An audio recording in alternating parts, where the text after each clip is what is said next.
quizás no hace falta formar a la ciudadanía. ¿En qué pienso? Pienso en los niños que juegan. Si tuviera que existir un proceso para formar ciudadanos, yo pondría a los niños de maestros. ¿Por qué? Porque cuando tú los ves jugar, bueno, el juego es una actividad que genera placer, que genera satisfacción y que genera felicidad. Cuando tú ves a un grupito de niños ocupados en esa tarea, ellos ponen reglas, sin necesidad que nosotros se las pongamos. El juego siempre es organizado y tiene reglas. Hay unos roles claros, hay unas funciones claras de cada niño. Si sucede algo, el juego se interrumpe automáticamente. Y la cosa más interesante es que ellos mismos resuelven sus propios conflictos que se generan cuando uno de los niños no cumple la regla del juego. Yo digo, ¿qué mejor ciudadano que este? Entonces, la primera cosa que ellos hacen, si están jugando y alguien incumple una de las reglas, separa el juego y lo primero que hacen no es pelear, como quizás podemos pensar. Lo primero que hacen es intentar resolver el asunto. ¿Con qué? Con el lenguaje, como primera herramienta. Después, claro, si el lenguaje no funciona, a veces necesitan que el adulto intervenga, y después de que el lenguaje no funciona, tú ves que intervienen también las cosas que quizás han aprendido en las familias. Es ahí quizás donde viene la agresión, el contacto físico. Pero entonces yo diría que aprendería de ellos para ser ciudadanos. Más allá de eso, considero que los procesos donde tú le das a un ser humano herramientas para decidir, donde se hace un proceso personal que es de desarrollo humano, eso automáticamente está creando conciencia y está creando la posibilidad de ser un ciudadano. La experiencia que nuestros niños hacen en su jornada, digamos, pedagógica, inicia con una asamblea. Ellos se sientan en círculo y el docente, la maestra, pone una pregunta provocadora. ¿Qué ha sucedido en tu casa? ¿Qué viste? Y ellos desde la asamblea, respetando los turnos de palabra, mágicamente digo porque lo saben solos, respetando los turnos de palabra, empiezan a compartir sus experiencias. Entonces traen cosas, traen preguntas, traen curiosidades y entre ellos van dando respuestas. Eso no es un ejercicio democrático, yo digo. Y si tú le das la posibilidad de hacerlo, cuando tú los sientas y los ponen en asamblea, automáticamente ellos lo practican. Ellos deberían ser nuestros maestros.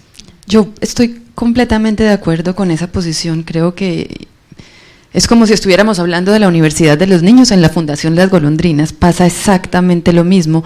No lo llamamos asamblea, lo llamamos círculo. Es importantísimo que nos estemos viendo todos, que no nos demos la espalda antes de iniciar un taller. Recoger el saber de los que traen para ponerlo en común con todos. Pero con el tema de la cultura ciudadana, yo pienso que además de que ellos sean nuestros maestros, es también, precisamente dentro de esa misma línea, reconocerlos como ciudadanos, ¿cierto? No como una persona amorfa, a la que hay que hablarle de manera infantil, a la que hay que todo el tiempo tratarlo como algo que todavía no está hecho o está en desarrollo, sino todo lo contrario, darle como la posición de un sujeto político, es decir, una persona que es capaz de tomar decisiones cuando se encuentra en un conflicto, que es capaz incluso de proponer alternativas cuando existen problemas. A nosotros no nos da miedo poner a los niños a hablar sobre el tema de movilidad, del aborto, de las penas de muerte, y ellos son capaces de proponer con los investigadores propuestas muy valiosas y muy interesantes. Muy valiosas, es decir, toman realmente autonomía y son capaces de tomar decisiones específicas frente a temas desde las ciencias sociales o desde las ciencias duras y naturales. Entonces yo también creo que es como la posición del niño como un sujeto político. Y también algo más, que también tú lo decías, y que pasa específicamente en el juego, los niños tienen una capacidad autocorrectiva muy fuerte también. Es decir, el juego también los pone vulnerables frente al otro. ¿Por qué está ganando el otro? ¿Qué está haciendo el otro que puedo hacer yo? ¿O por qué estoy perdiendo y cómo puedo asumir esa frustración? Cierto que también creo que en términos de cultura ciudadana es muy importante reconocer que el otro existe. Es decir, que no solamente existo yo mi burbuja, mi espacio, mi territorio, sino que también existe el otro y que es tan importante el otro como yo. Y pienso que en la formación del niño como ciudadano lo que tenemos es que hacer, evitar esa, que ahora es que es esa gran discusión con los niños como grandes tiranos, los niños que todo el tiempo están diciéndole a los adultos lo que tienen que hacer y como el niño es el que manda, pues todo lo tenemos que hacer. Hasta allá no podemos llegar, como precisamente el proceso autocorrectivo del niño, donde se siente vulnerable, donde siente que en muchas ocasiones no puede responder a una pregunta o no tiene elementos para reflexionar sobre ella, como en lo colectivo y en la cooperación con el otro puede lograr construir nuevos saberes y nuevos conocimientos. Ahí es donde yo siento que se gesta esa cultura ciudadana. Bueno, nosotros en nuestra gente hacemos igual, hacemos asambleas con los chicos, las chicas, con los jóvenes, con las abuelas. Esa es la forma, y también el proyecto central de nuestra gente es artistas que construyen ciudadanía. Nosotros no estamos formando artistas, grandes artistas, estrellas de cine, profesionales, aunque la calidad es muy buena, nuestro enfoque es cómo esos artistas construyen realidad desde lo que hacen, desde la música, desde el teatro, desde el cine, desde la danza, desde las artes plásticas. Y entonces todas esas construcciones primero son en colectivo. Entonces, hablamos principalmente de problemáticas políticas, sociales, del barrio, de Medellín, de Colombia, y es esa forma como vamos construyendo esas miradas frente a la ciudadanía. Igual tenemos charlas, hacemos muchas charlas de lo político, de la incidencia política que tenemos que tener en los territorios, la incidencia política que hay que hacer en las instituciones públicas, en las instituciones privadas. Entonces salen obras de teatro. Un ejemplo, hace 2 años se construyó una obra que se llamaba Del Penthouse y otros demonios, que hablaba sobre los penthouse, que son las casas de citas que hay en el territorio, donde hay prostitución de niñas y niños, ¿cierto? Y el tema lo llevan ellos y dicen, estos son los espacios donde las bandas criminales se han tomado, se han apropiado de las casas para hacer la prostitución. Entonces nosotros hacemos una obra de teatro sobre el tema, construido con ellos, y la presentamos en el barrio. El ejemplo de las fronteras invisibles. Una vez estaba el tema muy fuerte de fronteras invisibles y nos fuimos a esos puntos de fronteras invisibles con una flor, un volante que había un mensaje donde decía abraza a tu vecino invisible, y lo íbamos entregando, y la gente en esos espacios se abrazaba, se reconocía, y nunca pasaba nada. También nos íbamos al metro porque también creemos que la policía es esa frontera invisible donde al pedirte un documento que un chico no tiene, una cédula, una tarjeta de identidad, no te deja entonces entrar al metro. Entonces el chico no puede ir a estudiar, o no puede ir a trabajar, o no puede ir a hacer esas cosas que quiere ir a hacer en la ciudad. Hay muchos ejemplos que, digamos, hemos construido desde esa ciudadanía que esos chicos y esas chicas empiezan a hacerse. Una vez también sacamos 500 cometas amarillas, las repartimos por todo el barrio, y a las 5 de la tarde cada cometa era cortada, pero en cada cometa quien elevaba esa cometa hacía un mensaje hacia el bullying.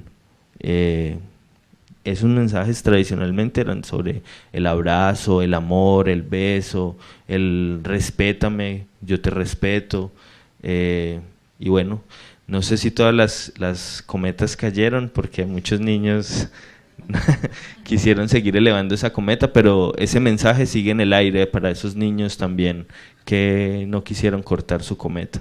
Entonces son distintas acciones que nosotros hacemos con ellos, con ellas, para construir esa ciudadanía. Y bueno, es un ejercicio que continúa, pero al hacer de pronto un balance, decimos ha funcionado porque el barrio ya no es el mismo barrio de esos años 80, principios de los 90, porque en el barrio se siguen generando acciones muy fuertes de teatro, de música, de alegría. Todavía el niño se sigue enamorando de esa niña en la esquina, cosa que ya no pasa en muchas ciudades y en muchos barrios, porque las esquinas son prohibidas para los niños y para las niñas. Entonces es eso, son procesos que yo creo que nunca pueden terminar, porque también esos otros actores quieren tomarse esos espacios, ¿cierto? Porque la esquina es muy importante para el consumo o la distribución de una droga, pero para nosotros la esquina es muy importante para que ese niño y esa niña se puedan enamorar, se puedan dar un beso, un abrazo, o esa esquina para hacer una obra de teatro. Entonces, esa es como la apuesta política de ciudadanía, de que el espacio público es público para el amor. Quisiera, Vanessa, de pronto profundizar un poco en que hay unas condiciones del país de conflictividad muy agudas que pretendemos superar, pues, como en esta nueva etapa que se iniciará con los acuerdos de paz, que requerirán un ajuste normativo, unos cambios estructurales para solucionar esos problemas que dieron origen a la violencia, pero con eso no es suficiente porque hay que transformar las subjetividades.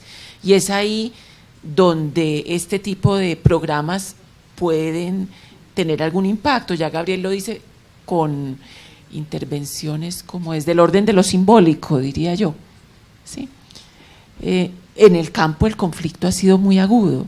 Yo me imagino que también recorrer esos territorios, ir a esas casas campesinas, no es fácil. Entonces,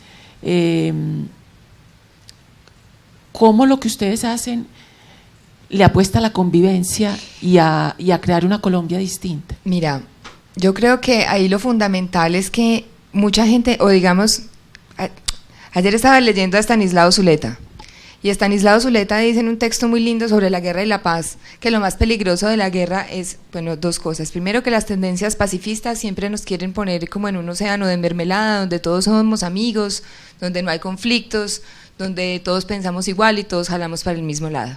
Eso pues no es verdad. Y lo segundo, perdón, es peligrosísimo.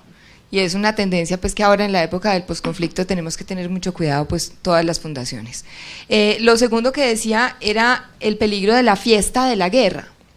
Y la fiesta de la guerra es que en el campo muchas personas luchan una guerra que no les corresponde y que ni siquiera entienden.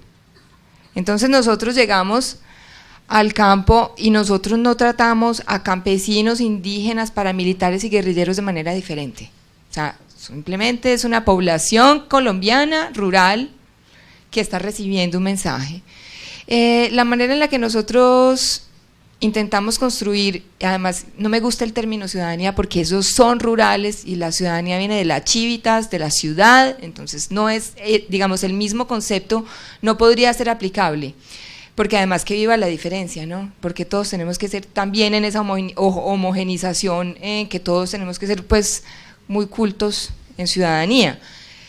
Nosotros intentamos con nuestro libro, con nuestros libros, con nuestros proyectos, llegar a las familias del campo, indistintamente de su religión o color político o lo que sea, con un mensaje bueno, claro y profundo, en el que en los textos ellos se van a reconocer en su saber propio, porque entonces van a ver que es que lo que hacía el abuelo con la alimentación de los cerdos aparece en un libro de secretos para contar, o que el manejo de las aguas o de las semillas, porque estamos haciendo intercambio de semillas con las comunidades campesinas, también se mantiene en esos libros y tiene como un grado de valoración.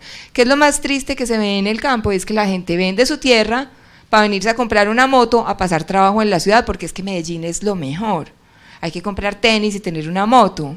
Entonces esa es la cultura ciudadana que nosotros queremos llevar al campo. No, nosotros lo que estamos intentando es que ellos se reconozcan dentro de su pertenencia y que tengan elementos para, si quieren salir del campo, salir, pero también que tengan elementos para quedarse si se quieren quedar. Esa es, digamos, la manera en que nosotros estamos intentando construir país, más que cualquier otra cosa, intentando que esa población que ha sido completamente olvidada, una vez cada 2 años lleguen a su casa.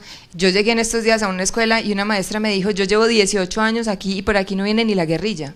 O sea, entonces reconocer que existen y te llego con un saber desde Occidente, porque te llego con las obras hermosas de la literatura universal, te llego con un fragmento del Principito o de Gabriel García Márquez, pero también te traigo la tradición oral de tu vereda, que fue recolectada en tu vereda y que seguramente me la diste tú y yo te la estoy devolviendo a manera de un libro escrito. Entonces esa manera es como, yo creo que solamente se puede respetar lo diferente en la medida en que uno se reconoce, en la medida en que la identidad es una cosa clara en uno y que uno reconoce que es parte de uno, y no cuando quiere ser un ciudadano de Medellín en moto y con tenis.